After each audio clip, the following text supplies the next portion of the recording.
DM साहब को ज्ञापन देने आए थे? जी, मैं डीएम साहब के पास अपनी फरियाद लेकर के आई हूँ कि रोज़ प्रतिदिन में मुझे मानसिक रूप से टार्चर किया जा रहा है। मेरे परिवार के खिलाफ में षड्यंत्र रचा जा रहा है, मेरे खिलाफ में षड्यंत्र रचा जा रहा है। और ये षड्यंत्र के सूत्रधार जो है वो आदरणीय हमारे पूर्व सांसद सुब्रत पाठक जी, जिन्होंने हमारे गेस्ट हाउस को लेकर के हमें ये कहा कि हम भू माफिया हैं।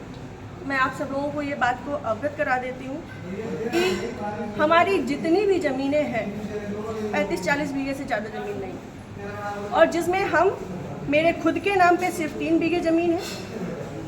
और 3 बीघे ज़मीन वाली महिला कैसे भू माफिया हो सकती है? और 35-40 बीघे की ज़मीन में हम मेरे ससुर साहब, मेरी सासू माँ, मेरे हस्बैंड और मेरे देवर देवरानी 6 लोग आते हैं। इतनी सी ज़मीन में कैसे लोग भू माफिया हो जाते हैं? जो ये बड़ा उससे कह रहे हैं कि चपुन्ना के भू माफिया। और रही बात मेरे गेस्ट हाउस की, राधा रानी गेस्ट हाउस की, तो आज इन्हें ये पर लग रहा है कि वो हमने सरकारी भूमि में बनाया है, अवैध ज़मीन पे कब्जा किया है।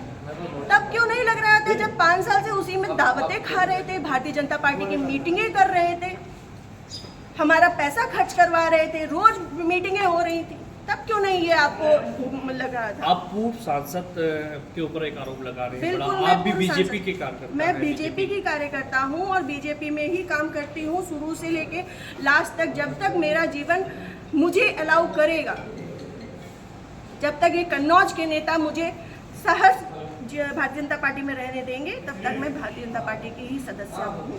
पार्टी में आपने इसकी उच्च पद पे लोगों से शिकायत की है? मैंने ये इस विषय के बारे में यहाँ से लेके प्रदेश अध्यक्ष तक को सबको सारी बातें पता है, और आज से नहीं पता है, ये पिछले 2 सालों से पता है। मेरे पिताजी, मेरे ससुर साहब, मेरे हस्बैंड, मेरे हम सब लोगों के लिए हत्या तक का मतलब षड्यंत्र रचा जा चुका है, और विगत के चुनाव के निर्णय के बाद ही रचा गया। पिछली 4 जून को रिजल्ट आया है, पिछली 3 जून को ये हमारे गांव गए थे। हमारे गांव जाकर के इन्होंने, हमारे राइवल्स हैं जो, उनके घर जाकर के इन्होंने 2 घंटे की बैठक रखी जिसमें षड्यंत्र रचा गया। और उसके बाद ही उसी दिन इनके एक प्रमुख कार्यकर्ता कहिए, चमचे कहिए, कुछ भी कहिए, वो जीतू त्रिपाठी, उन्होंने मेरे ससुर साहब को फ़ोन किया, जिसकी मैं रिकॉर्डिंग आप सबको भेजूंगी और चाहूँगी कि मीडिया में आप चलाएं। उन्होंने मेरे ससुर साहब को धमकी दी कि अगर चपुन्ना चुनाव नहीं जीता तो आपको 4 तारीख के बाद देख लिया जाएगा। उसके बाद से ये सारा षड्यंत्र रचा गया। क्या चुनाव हरवाने में आपका भी श्रेय जाता है? मैं भारतीय जनता जिस पार्टी तरीके से वो की आरोप कार्यकर्ता लगा हूं, रहे हैं, क्या वो कुछ भी कहे, वो तो ये भी कह रहे हैं कि भाई नेहा त्रिपाठी ने 20 लाख रुपए ले लिए थे सपा से। वो तो उनका मुंह है, कुछ भी कह सकते हैं। पर मैं भारतीय जनता पार्टी की कार्यकर्ता हूं, और सभी लोग सोशल मीडिया जानते हैं, चलाते हैं, सभी लोग मेरी आईडी में देख सकते हैं कि मैंने किस तरीके से काम किया है। मैं सुब्रत पाठक के लिए काम नहीं करती, मैं भारतीय जनता पार्टी के लिए काम करती हूँ। आपने प्रशासन और पुलिस से शिकायत की इस बारे में? जी, मैंने पिछली 25 तारीख को प्रशासन पुलिस से शिकायत की थी, जिसमें सीओजी की टीम गठित है, और अभी तक कोई भी पकड़ा नहीं गया। क्या मानती है पुलिस, प्रशासन और पुलिस दोनों लापरवाही कर रहे हैं?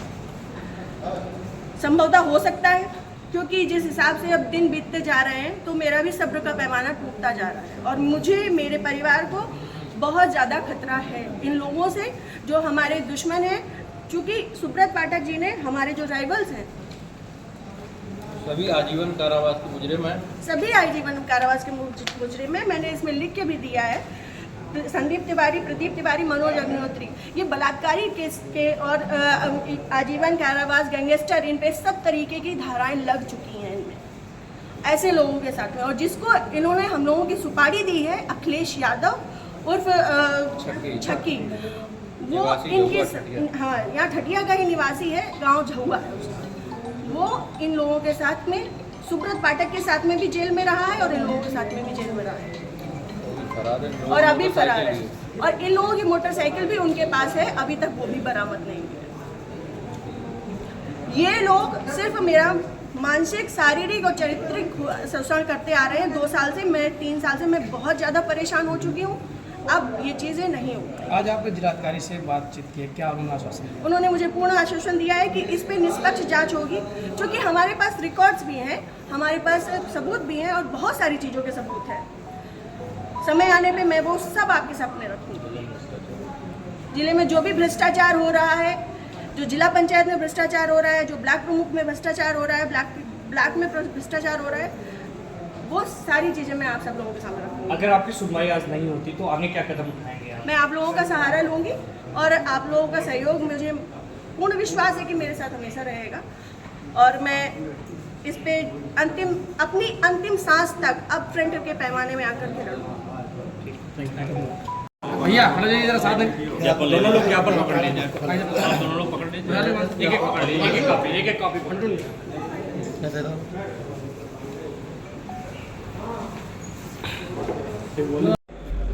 और जब चुनाव नहीं जितवाया गया तो जीतू त्रिपाठी मेरे ससुर साहब को धमकी दे रहे हैं। मेरे भाई साहब मुझे अपनी बात कहने का मौका दीजिए। नहीं तो मैं बाहर कहूँगी, लेकिन मैं तो आज मीडिया को बताने के मूड पे आई हूँ, सारी चीजें नहीं भाई साहब, हम ये चाहते हैं, ये हमारा कोई प्लेस नहीं, हम ये चाहते हैं इस पूरे मैटर में निष्पक्ष कार्रवाई की जाए, कोई भी दबाव ना उस पे हो, क्योंकि हम ज्ञापन है ना, एक एक कॉपी पकड़ के सामने के लिए थोड़ी विजुअल वो नहीं है। ज्ञापन एक ही है।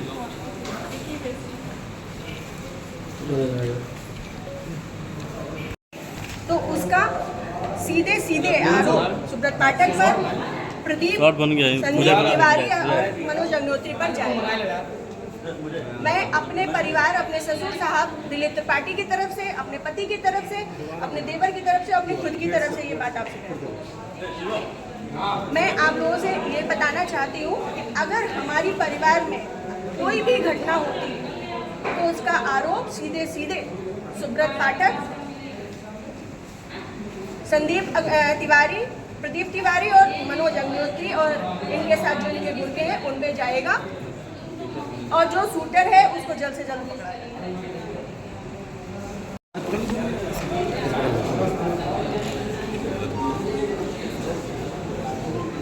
और आप लोगों को चाहिए तो मेरी आईडी में आप खोल कर देख सकते हैं, पाठक जी मेरे गेस्ट हाउस, तभी नहीं अवैध नहीं लगा। जब इनके ऊपर ऐसा खर्च हो रहा था, इनके लिए काम कर रहे थे तो अवैध नहीं लगा। अब चुनाव हार गए तो सब अवैध हो गया। नहीं, चुनाव हार गए, पब्लिक में जाओ, अपनी कमियां पता करो।